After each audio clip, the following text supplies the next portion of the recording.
Hello, everybody. How we doing today? Happy Friday. Happy, wonderful Friday. Almost the weekend. So, give me a big old thumbs up in the chat if you can hear me loud and clear. Let me know that I got audio, that I got you guys, that you're with me. Good afternoon. So, today, we're going to be going over how do I choose a broker? How do I choose a broker? And remember, you're over here on the Agent School site. You're on the Agent School YouTube. So what I want you to do is this. I want you to smash that like button, hit subscribe. I want you to type in any questions that you have, any crazy questions, any insane questions, any great questions, any fantastic questions. I will try to answer them to the best of my ability. Try to keep them to how do I choose a broker, okay? Or business-related questions. I'll take those as well. I don't really mind too much. I will keep the exam prep questions till later tonight when I jump over to the Prep Agent YouTube channel for our premium members. So if you're still trying to pass your exam and you are not a member, sign up at prepagent.com. So congrats, Kimberly! She took a private tutoring session with me the other day. Now she's on her way to being, a fantastic, wonderful, amazing agent, hopefully picking the right brokerage for her. So let's see this. So Brittany said, and this is a great question, and I think I'm going to start off with this one. What is the difference in brokers? So I think that there's a lot of differences. And here's the thing. Another Kim passed her test. What is this? The week of Kim's passing their tests? Congrats. So this is what I will tell you. The differences between brokers. So there's a difference in regards to a lot of different things. So I've been with 13 different brokerages. So you name it, I've been there. I drank the Kool-Aid. I was like, oh my God, this is awesome. And I realized very quickly that not every brokerage was the right brokerage for me, depending on what point I was at in my career and what my goals were. You hear me talk about it, I think, every single time that I jump onto the how do you choose your broker, I talk about goals. I talk about strategically setting yourself up for success. So what I will tell you is this. There's never a perfect brokerage. Understand that. That's why this decision is difficult for a lot of people. Okay? So what are the differences between brokerages? And I'll point out a couple of differences that I notice as an agent, as a broker, as a manager, as someone who has run offices. Okay? So someone asked me, what state do you private tutor for? I do the national material for every single state. So basically that's 75 to 80% of your tests right there. That's what most people are struggling on. So that's the answer for that if you're still trying to pass the exam. Okay, so what I'm going back to the differences between brokerages. So I'm going to start at a top level on this one. One of the things I will tell you is this. I think culture is the most important thing that you want to look for. You want to look for a culture that is going to match with you. And that starts with leadership. That starts with the individuals in the brokerage, all that kind of stuff. So what I'm going to tell you is I think culture is something that you have to look at. You have to look at, is this a culture that, like, I was talking to someone the other day who was looking and interviewing at within one company with different brokerages and with different individuals and different teams. And there was a totally different feel amongst different teams, organizations still under the same umbrella. And that can happen because culture is something that is important. And I think that that's something that you should really start to understand, that you want to associate yourself with people who are similar to you or similar to where you want to be, right? So sometimes I work with, the one that I work with most of the time is this. I work with brokers that are going to help me hit my goals. Okay, that are going to help me get to a different point. And sometimes that means that I have to work with someone who is extremely different from me. So that's why I really do stress it that the main most important thing for you is to basically find out what your goals are, what you really are trying to accomplish, and figure out who's going to be the best fit for you. So Adina said this is her first time live. This is a fantastic one to come to as first time live because this is more of an off the cuff kind of chat with Stu. So I implore you to write some questions in there because, like I said, Brittany's question was like almost the perfect springboard to start the conversation off. And I will tell you this. Again, so I think that the first thing, because the question that she asked was, what are the differences between brokerages? And I started with top down culture. I think culture is a really big one. The next one is what their business model is. Like, what do they do? Are they more of a quote unquote discount brokerage? Are they more of a traditional brokerage? Are they a luxury brokerage? So I think that's something too that you want to look at. You want to position yourself, because here's the thing: if I want to do rentals all day, every day, 24/7, then going with a luxury brokerage that sells waterfront properties, probably not where I want to line myself up. Although maybe I like the vibe of that. Maybe I want to get into a brokerage that has the same culture, okay? And that they are going to be a situation where I want to have that in the same thing, but with rentals. So that's why I'm saying culture is really important. So a lot of you are asking about what's the best split. And I'm going to tell you something. Listen to me. Listen to me. I will take a 95% split where I keep 5% of what I bring in, but if they help me hit my goals, that is more valuable to me than someone who's going to give me 100% of what I take in and won't help me hit any of my goals. So it really depends on what your goals is, okay? So Rosemary asked a great question. Can you go with more than one brokerage? So I'm going to answer that in a very kind of sideways kind of way. The true answer is no, okay? The long and short of it is, though, there are states that allow for, because of their geography, dual agency. New York State being one of them that I know off the top of my head. Only because you could potentially have a, Lake George. Like, I know there are agents who have a property up by Lake George, and they want to, in the summer months, they go up there to go to the, go to that house. And then in the winter, they come down to the, like the Long Island house or something like that. Like, it all depends. And they do real estate in a couple different places. So they allow for what is called dual licenses, where you could actually have two separate licenses and you can have them with two separate brokerages. But there are nuances to that. So technically, it's state specific, but realistically, you should be making a decision as to what one brokerage you want to go with. And here's the thing. Best thing to do is pick one that goes to your goals, what you're hoping to accomplish, right? That is the best advice I could give you, okay? So Slater said, I don't have any basis of knowledge about what type of real estate transactions I'll enjoy. No, but here's the thing. I didn't know what I would like either. Okay. That is something that I will tell you. I didn't have that any idea about that either. I didn't know what transaction I was going to enjoy. That is something there. I always tell people, it's because it's okay to change. That's why Stu, the ever knowing, all encompassing wisdom bot that I am. Okay. I've been with 13, so I've made some bad decisions. Hey, guess what? I most recently made a bad decision. I made a bad decision within the last 2 years where I was like, yes, guess what? I'm going to tell you something, and there's going to be a chuckle out of a lot of your mouths. You ready? I changed brokerages March 1st, 2020. Hindsight, right?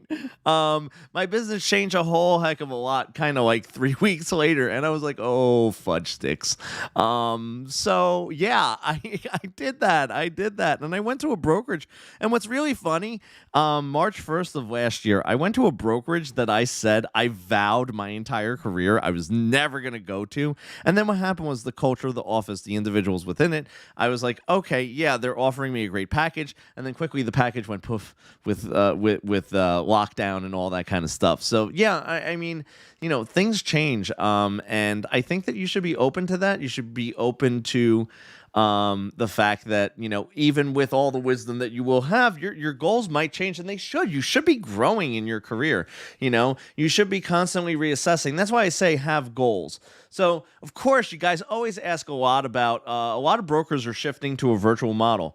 And someone said, Raphael actually asked this question, said, "Hi Stu, a lot of brokers are shifting to a virtual model, EXP, Compass, all that kind of stuff.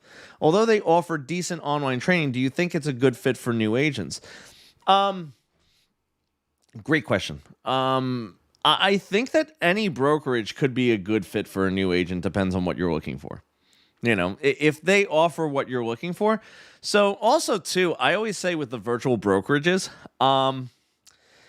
they're fantastic if you can work within that model. Right? If you can work with it, guess what? A good, strong local presence is like a local mom and pop real estate is good if you could work within that model. Like, I could say that literally on polar ends of it. It really depends on you. And I think that the virtual thing is obviously with the last year and what has happened in the economy, the world, just in general, I think that there's a lot of curiosity behind the virtual models, and I do not necessarily think they're a bad thing. I think that there's benefits to them. Just like every single brokerage, you could literally show me every single brokerage, and I could show you the pros of each one. I think that there definitely is. But as far as helping you choose if it's right for you, that goes to what are your goals? Can you work within that? Because here's the thing. I'm the type of guy that, as you can see, I can talk to a wall for 40 minutes. I'm A-okay living in the virtual world, okay? So something like that for me, I totally, I live, breathe, eat, and sleep that, It's kind of like Bane from The Dark Knight. I was born in the darkness. I was born in the virtual. This is kind of what I do. This is what I am. But if you kind of are just someone that you adapt to it, like you're just kind of like it's not you and you're kind of like trying to make it your own thing, it's something that, yeah, I guess that might not be a good fit for you. So what about Redfin? So what I will tell you is this. Listen, I don't like to kiss and tell. I do not like to kiss and tell. So I don't like to talk about specific brokerages as far as and also as far as my career, because as I said, I've been with 13. So there's a lot of, there's a lot of brokerages that I've been at that, I've had personal breakups with that has not been really pretty. I was a manager at Redfin for many years. Okay. So again, I don't like to kiss and tell. I don't like to go into many details. However, I will tell you this, Redfin, great culture, really hardworking agents. I like them. I have more positive things to say about Redfin than less positive things. It's something that it's a different model. They're employee based. There are a lot of clients that you will be working with. You will not be making as much money as you would selling, like one of my friends who works for Redfin sells 90 homes a year. She makes maybe about $150,000 on the outside. If she sold 90 homes a year, she'd be driving 3 Maseratis. Okay. So if your goals are to make Maserati money, I don't know that you're going to make Maserati money at Redfin, so that's why it has to line up with your goals. Like, it all depends on why you get into real estate, because there are some people who get into real estate to make Maserati money. Okay. So that is the situation there. Brittany said, great impression. Yeah. Little known fact about me. I used to do voices and I used to do, stand-up comedy, in my younger years. So,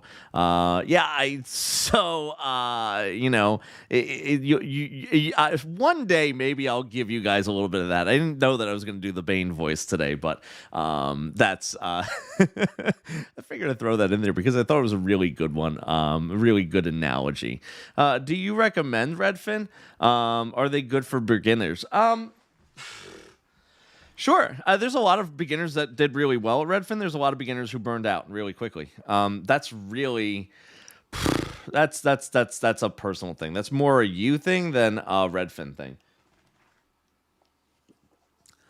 And also, Someone said the first year, and someone said, Stu, can you say this is audible? Yes, I can say it just like that. Um, yeah, for those of you who are questioning, no, that was funny. So, what are the top 5 things that you should ask a broker? Here are my goals. Can you help me hit my goals? How are you going to help me hit my goals? Number 2, could you um, give me the phone number for someone who's been successful at your brokerage? Let me contact someone who you pitched this to, okay? That you have pitched this to, and that they've been successful, okay? Then 3, what's your office culture like? Would you recommend this for someone who needs an office, or would you recommend this for someone who could work virtually? Like, what is your type? What is your personality type for your agents? Okay. 4, where do you see your brokerage in 5 years? And 5, are there any questions that you regretted not asking your first broker? I think that's a very eye-opening question, and I just like that because that kind of puts them in the hot seat, and it makes them think a little bit about back to when they started. One of the Kims who passed, and we have stereo Kims who passed. You ready? Says team versus independent agent. Hard question. I've managed teams. I've coached teams. I've basically, I've worked with a lot of teams. I've helped people develop teams. And I think that if you're on a team, there are benefits and there are intrinsic downsides to it. And again, it goes back to your goals, right? If your goal, similar to like, hey, why do some agents stay at Redfin? Why does that agent who stays at Redfin sells 90 homes a year? Why does she stay there? Well, I'll make it really simple for you. She has 2 kids in college. She really likes the benefits that Redfin gives her and the stability. So she gives up a boatload of money. She doesn't need to make Maserati money, and she trades that in for, stability, which, again, is her reason why. That's her goals. Her goals are, or that. So, if your goal is to make a boatload of money, develop a team, do all that kind of stuff, okay, that would be something that is, that maybe you want to be more independent. And there's ways to be independent that you could be successful. It really, again, boils down to your goals and what you want. And I think that's why a lot of the questions that you have, point you back to, hey, do your homework and, write your goals down. Okay. So Redfin is a company that is not in every market. Okay.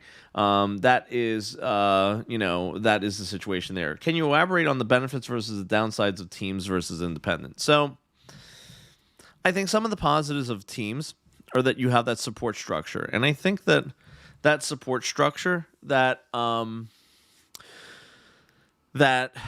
cohesiveness of being in a group, some people really like that. Okay. And that's not something that I could really go into as far as like if you haven't experienced it, being on a team, and especially if a team with the right culture is really, it's kind of like intoxicating. You're like, oh my God, everyone's kind of bringing me up. Right now, I somewhat work on a pseudo team. We have like a group that we kind of mesh together of a bunch of independent agents that kind of work together to create a team, and we kind of like throw ideas back and forth. We motivate one another. We do all these kinds of things, but we work separately, and we're very, very, very independent. And I think that gives me, so like for me, okay, that gives me some of the things that I would want out of a team, but also allows me to work independently. Because I usually, for me, that is something to that I like being an independent. I like being and again, that is just me. So, Brittany said, do you split commissions on teams? Typically, there is some sort of monetary downside to it. Like, you do not make as much money. So here's the thing.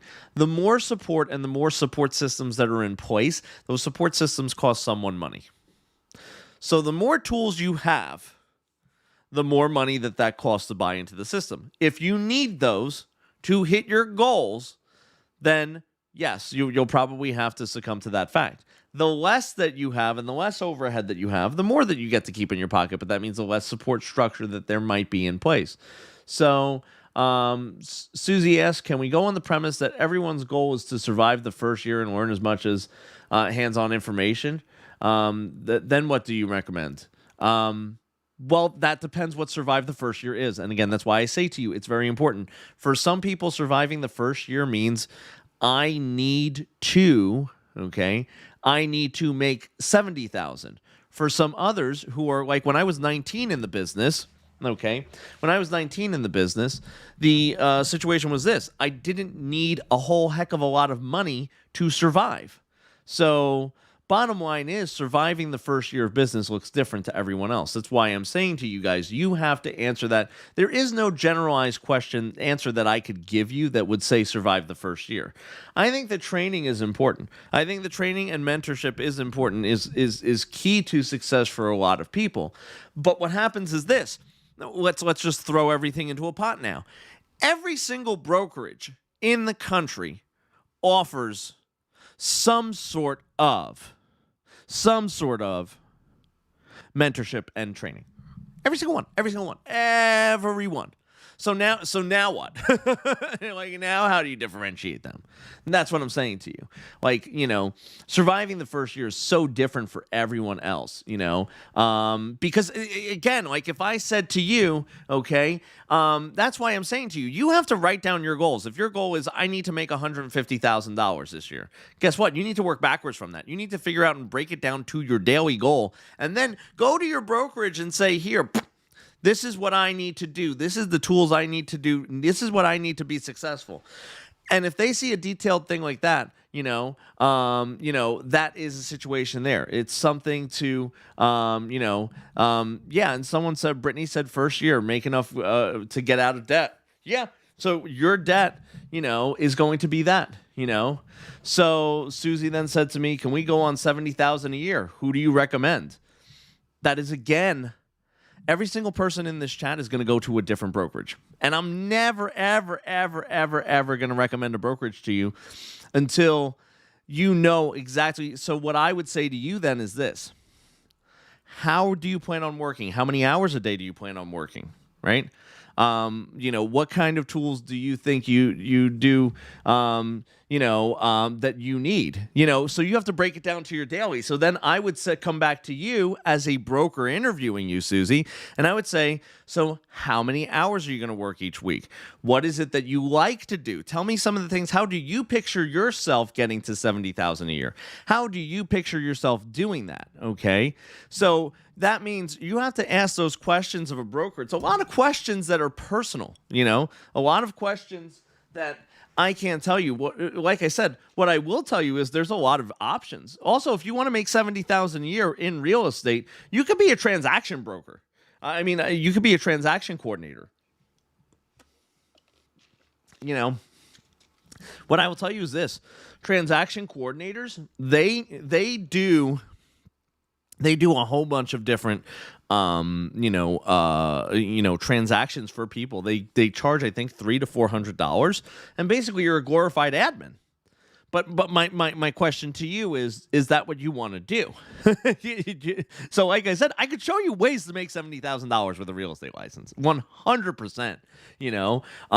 But what happens is this: it all depends on what it is that you hope. Because here's the thing: when you started this journey,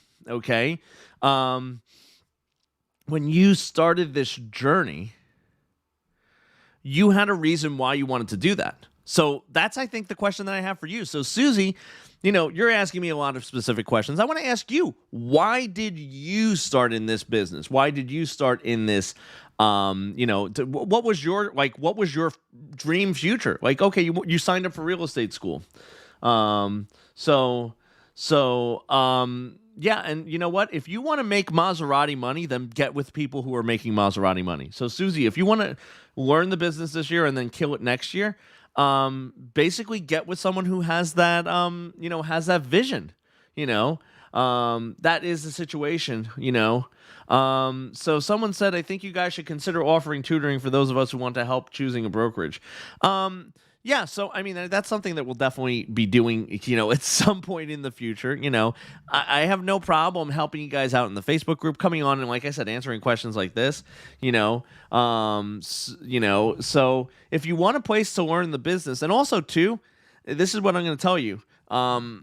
A place to learn the business, that's super general. Like I said, what do you want to do? Is it rentals? Is it luxury? Is it is it going to be, standard mom and pop residential?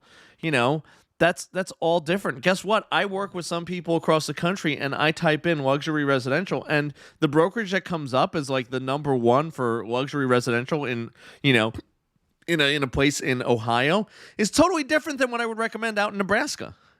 Like, you Google it, do the research, figure out what it is you want to do, Google that, and find that in your town, and then say to them, this is my goal, here's the thing, this is what I'm going to tell you, the more squishy your goals are, the harder it is to find the answers you're looking for. Squishy goals means squishy answers. If someone says, I want to feel happy, I smile, okay? If someone says, I want my clients to be happy, and how I'm going to measure happiness is by gauging how many referrals I get this year, okay? And I want to get 5 referrals this year. Then I go, boom, boom. Let's do it. I'll figure out how to make a referral business for you. I'll figure out how to make that, because I could gauge 5 referrals. I could measure that. I could say we hit or missed.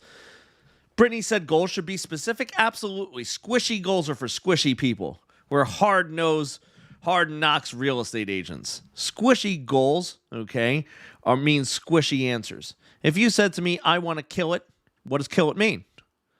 At 19, when Stu was living in his parents' basement, okay, killing it was, having enough money for a date that was going out to Applebee's. Okay, if I had enough to go out to Applebee's, I was balling. I was driving a Saturn 2-door coupe sports car. I was like, yeah, killing it is, that's the situation, so that is the situation. Yeah, Brittany said squishy goals, squishy answers. Yeah, if you ask someone if you say my goal is to, have my clients smiling and happy and all that kind of stuff, I can't really measure happy at the end of the year. I don't know happy, right? But like I said, what I turned around and said to that client, okay, I said to that client, to that agent, I said to him, so why don't we work on how many referrals you're going to get? And why don't we build a system for you so that we could gauge if the activities that we're doing are leading us to the success that we want, okay? If the activities we're doing are leading us to the success we want. Because here's the thing.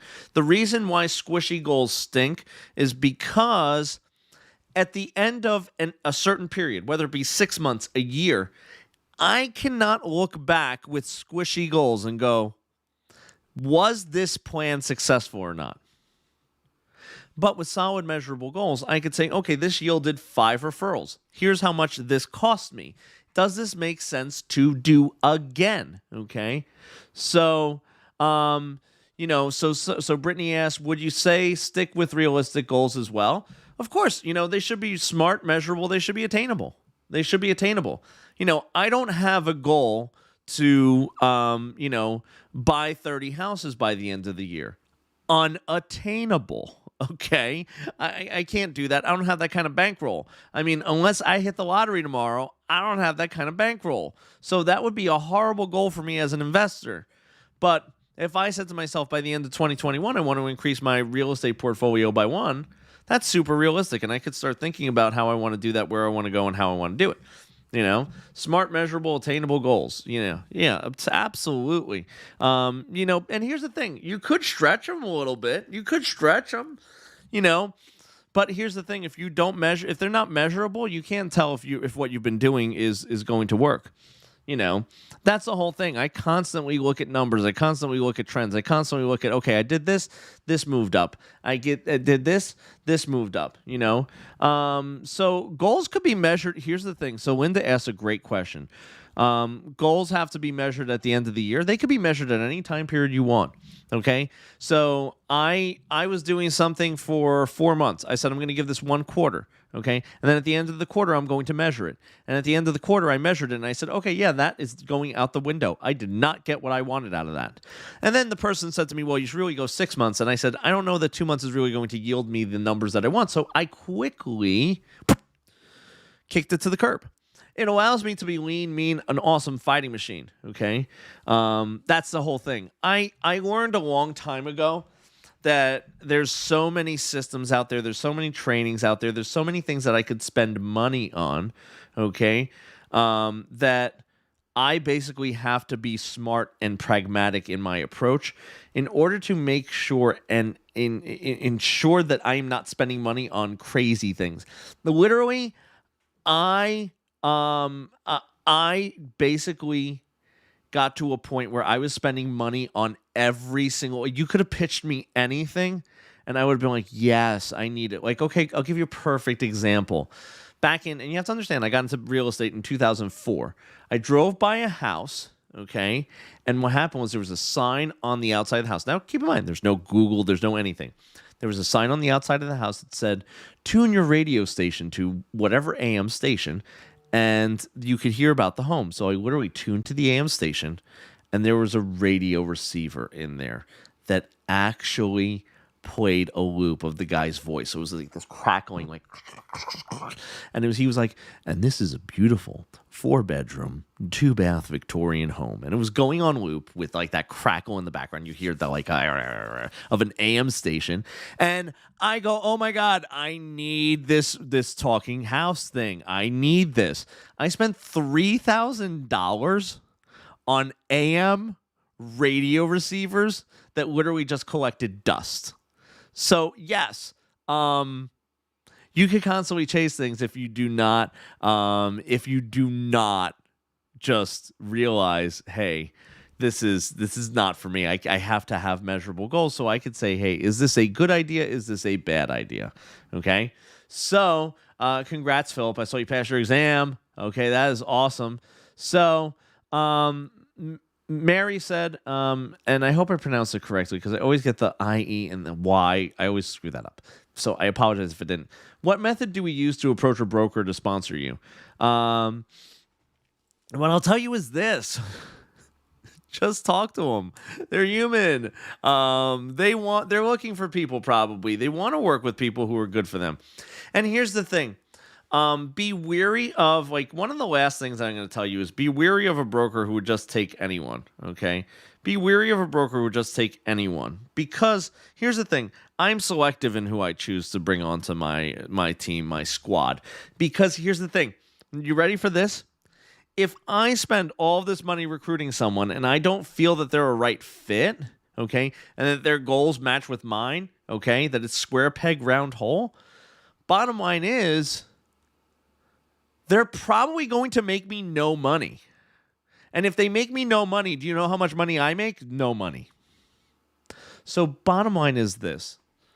You need to recognize that the broker really has to, okay, has to take a look at you as an individual, and they should be also asking you some questions to see, hey, are you a good fit? And if they're not, be weary of that. I personally never want to go with a broker if they're basically messaging me and just spewing out things. I'm just like, yeah, no, okay, you don't even know what my goals are. You don't even know what I'm trying to do. You don't know if you're a good fit for me, okay? So what I will tell you is Brittany asked a fantastic question, and I'm going to say check back on the channel because this past Wednesday, Cynthia did a breakdown of what some expenses are that you could expect. So the question that was asked was, what are some expenses that we can expect with brokerages? And I think that, we try to make it so that, Cynthia does that real clear breakdown for you guys. And she did one this past Wednesday. So I think that there's a lot of expenses, and I think that Cynthia does break it down really wonderfully. So I think that question was answered in a much longer format than what I could do it justice for. Bottom line is, though, this is you opening up a business. So the expenses are going to be higher than if you were getting hired at a job somewhere. somewhere. I mean that's basically me being as blunt as I possibly can. So that is the situation there. So let me see. Patricia said, as a broker, is it a requirement to work within a brokerage? A brokerage, state specific. In my state, so I'm out in New Jersey. In my state, we do not. I have to be a broker if I wanted to open up an office, okay? But I never opened up my own company. I never wanted to do that. That was never a goal of mine. I thought about it for a minute, okay? And I would say this. It's something that I would take a look at what your goals are, and I would stick with figuring out within your state, okay, within your state, what's going to be a good situation for you, so that you can figure out what it is that you want to do and how you want to do it. So Patricia said Cynthia is an effective teacher. Cynthia's awesome. Cynthia's awesome. She has a totally different style than me, and I mean, I absolutely love it. I've learned a lot from Cynthia, and I've tried to incorporate more of that into my teaching. And I think that's one of the benefits of coming here to agent school and prep agent. Remember, if you haven't already, smash the like button. Hit subscribe on this channel. That really helps us out, okay? So, guys, what I want to do is this. I want to wrap this up. Yes, all the webinars, they are available on recording. So if you did miss this live, you can watch this, okay? So good luck to all of you. There's been a lot of people that came into the chat and said they passed their exam. I know. I tried to congratulate as many of you as I could. Congrats to all of you. And if you still need some help, remember, head on over to prepagent.com. You can get a private tutoring session with myself, Cynthia, and sign up for membership, because that's the magic sauce. That's where we keep some of our webinars. There are weekly webinars in the member only section. So Slater said, come on, Stu, you want to go longer. I do, but you know what? I wish one of these days I'll do a little longer for you guys. I'll go longer, but I know you guys love long format and you love keeping me here, but I do have to go. It is the end. And remember, guys, that doesn't mean that I'm gone forever. That just means I'm gone for a little bit. So enjoy your weekend. For those of you who are still studying for your exam, I'm going to be on later on the Prep Agent channel for all the Prep Agent members. So if you haven't signed up yet, sign up now. I'll see you guys real soon.